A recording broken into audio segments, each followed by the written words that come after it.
It's a critical time in Beira. It's at a turning point. The people of Beira are cut off by the water and by bridges that are down, and as a result, all food, all assistance has to come in by water or by air. It means that they don't have enough food, they don't have enough medicines or medical supplies. They just do not have enough of anything. When you go to Beira, you will see that there are roofs blown off of houses. People will tell you that during the night, as the winds first came, they were frightened, they were scared, and as the rain began to come down, they then just ran from their houses to find somewhere safe. So we visited 2 secondary schools where people, hundreds of people, have crowded in to live so that it can be a little bit safer, and there can be a bathroom, there can be a place where they can, out of the rain, sleep and spend the night. It's very difficult.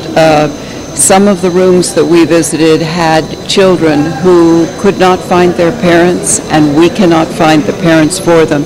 You know, at UNICEF we try to pair and reunite children and families, but we have put out the calls for the parents and there's no response, so we fear the worst. So it is just a very difficult time in Beira. We need assistance. South Africa has been extremely strong, sending help from the government to this government, because the air assets, the planes that have been able to help in Beira, have been crucial for their assistance. We have warehouses there with assistance. So our warehouse was badly damaged. We've rescued a few of our things, but you can see off to the side things that are ruined. Beds for cholera and many of our pharmaceutical and gauze bandages and things that you need in a hospital. So all of us will have to find ways to bring in enough supplies to help thousands in Beira. We also saw a second group of people who had moved in, and they're the people who are coming in from Buzi town. So Buzi, as you know, is underwater. They say up to 8 meters of water, and the people don't want to stay there. Mostly they don't know where the people are, but the people that were coming in today don't have food there. They don't have any sort of medical help, so they are coming into Beira. So Beira is now getting others coming in. So expect that thousands will be gathering in Beira in tight spaces. The next stage that we worry about is disease, cholera. We will certainly worry about all the diseases that are waterborne, because sanitation is not as good as it can be. With stagnant water, the mosquitoes will come in, so malaria will come. Without the hygiene, decomposing bodies, it will be difficult. So we've all got to be alert on that and to help them. The airport's open, communications are now back to existing, so that means that the humanitarian actors will have a chance to actually coordinate with each other and help.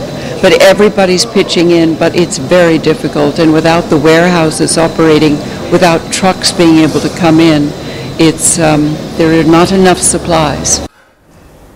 Well, Cyclone Idai has left a trail of destruction, and now UNICEF says it needs about $30 million to restore the 3 affected countries. Zimbabwe has declared 2 days of mourning after 200 people perished in the disaster. Up to 1,000 people are feared dead in Mozambique, according to President Filipe Nyusi. At the mercy of nature, Chimanimani, a district that lies 300 kilometers from Beira. It lies in virtual ruins after Cyclone Idai ravaged the area. The roads infrastructure completely destroyed. Bridges upturned and washed away. Homes are also destroyed, and water levels rise. It was strenuous going for rescue teams.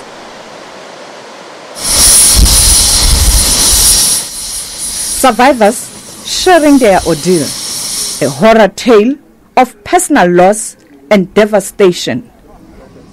Chipo Liwayo lives here. She lost her 2 children when their house collapsed. She barely managed to escape with her 6-month-old child. We were sleeping with my 3 children and the house collapsed on us, and my 8-year-old child was killed. We managed to escape to the kitchen, which also collapsed on us again and killed my 4-year-old child. I only managed to come out with this one. But danger still lies ahead. Doctors are warning that survivors are not completely out of harm's yet. We may treat the wounds now, but there are a lot of mental health issues that will arise from this. I've heard some of the stories from the people, the local people, some of the patients, what has happened to them, the people they have lost, and the scenarios. Those people will need counseling. They will need psychiatric help to get over those things, because some of them, they have lost the whole family, some have lost children, and the way they are describing it, that will have an effect on their mental health or onwards.